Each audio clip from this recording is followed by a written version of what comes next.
بنضارتها الكبيرة وشعرها اللي خارج من طرحتها بتطلع لايفات وتطلب تكبيس، مرة تطلع تغني ومبسوطة والفرحة مش سايعاها، ومرة تانية تطلع تعيط على بنتها اللي رحلت. ممكن تفتح عينك الساعة 7 الصبح من النوم تلاقيها لسه سهرانة على تيك توك وما نامتش. أم أيتن عامر ووفاء عامر بتعشق التيك توك. هل بتطلع على التيك توك علشان الفلوس ولا نفسها تمثل زي بناتها؟ ايه حكاية أم أيتن عامر ووفاء عامر على تيك توك؟ ويا ترى ايه السر ورا وفاء عامر معاها لأول مرة؟ كل التفاصيل دي هقول لكم عليها في فيديو جديد من حكاوينا.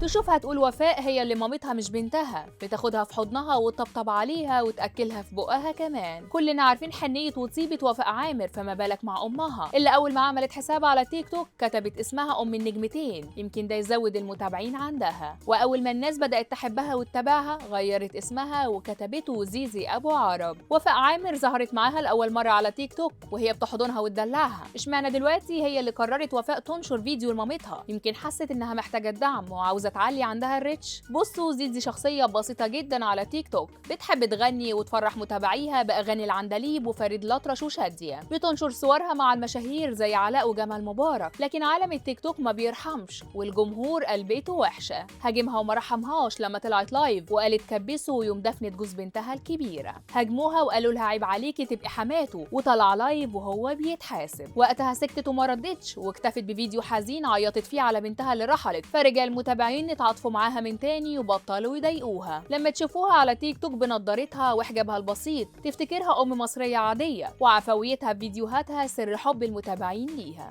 نقدر نقول ان العدد عندها لسه محتاج شويه مجهود، واول ما وصلوا ل 21,000 متابع بيتفرجوا على فيديوهاتها غيرت اسمها وكتبته زيزي. بتحب تتمزج وهي قاعده في البلكونه وسط الزرع. عشق مامة ايتن ووفاء للتيك توك مخليها موجوده عليه طول الوقت، ولما تطلع بيكون لايف مش فيديو تمثيل ولا حاجه، لا وبقى ليها أصدقاء بتكلمهم، وأوقات بتظهر وهي مبينة شعرها كمان. زيزي أبو عرب كانت قريبة أكتر لبنتها أيتن رغم إنها ما ظهرتش معاها على تيك توك لحد دلوقتي، ولما أيتن اتجوزت اضطرت زيزي تروح تعيش معاها علشان تاخد بالها منها. أصل أيتن هي الصغيرة، ولما اتجوزت كانت محتاجة لمامتها أكتر من وفاء. عائلة عامر كلها بتحب التيك توك وعندهم فيديوهات كوميدية كتير والمتابعين بيحبوهم. بس السؤال الغريب اللي بيطرح نفسه، ليه أيتن لحد دلوقتي ما طلعتش في ولا فيديو مع مامتها رغم إنهم في نفس البيت ومامتها اللي بتربي ولادها وعارفة كل كبيرة وصغيرة عنها؟